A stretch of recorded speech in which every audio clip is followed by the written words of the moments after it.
इस लड़की को जमीन में एक सिक्का मिलता है। जैसे ही लड़की उसे उठाती है, वो अजीब तरह से किसी और दुनिया में पहुंच जाती है। लेकिन जैसे ही वो थोड़ा आगे बढ़ी, अचानक उसका माथा दीवार से टकरा गया। लड़की दर्द से कराहते हुए उस सिक्के को फौरन एक रैपर में लपेट लेती है। अब वो जानना चाहती थी कि आखिर वो क्या था। गाड़ी में बैठे हुए भी उसका ध्यान सिक्के पर था। उसने अपने पापा से भी उसे ट्राई करने को कहा, लेकिन उन्हें कुछ भी नहीं हुआ। पापा को लगा बेटी का दिमाग गड़बड़ा गया है, तो उन्होंने उससे वो सिक्का छीन लिया। रात के वक्त दिव्या चुपचाप पापा के कमरे में गई और दराज से सिक्का निकालने लगी। जैसे ही उसने उसे छुआ, उसे एहसास हुआ कि सिर्फ उसी के पास उस दूसरी दुनिया में जाने की शक्ति है। ये सोचकर उसने तय किया कि वो उस दूर दिख रहे शहर को अच्छे से एक्सप्लोर करेगी। लेकिन जैसे ही उसने 2 कदम बढ़ाए तो किसी अदृश्य शक्ति ने उसे रोक दिया। फिर जब उसने दाहिनी तरफ कदम बढ़ाया तो रास्ता खुला और वो धीरे धीरे आगे बढ़ी। अब दिव्या ने अपनी साइकिल उठाई और सिक्के से उस शहर की लोकेशन लॉक की और पूरी ताकत से शहर की ओर निकल पड़ी।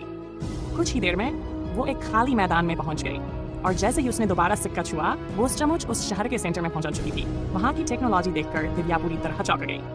वो भागती हुई आगे बढ़ी और एक मेट्रो में चढ़ गई। अगले ही पल जब वो मेट्रो से उतरी और आगे बढ़ी तो उसकी बॉडी भारी होने लगी। वहाँ के लोग दिव्या को यूनिवर्स फेयर में इनवाइट कर रहे थे, लेकिन सिक्के की बैटरी अब पूरी तरह खत्म हो चुकी थी और वास्तविकता में दिव्या खुद को एक झील में खड़ा पाती है।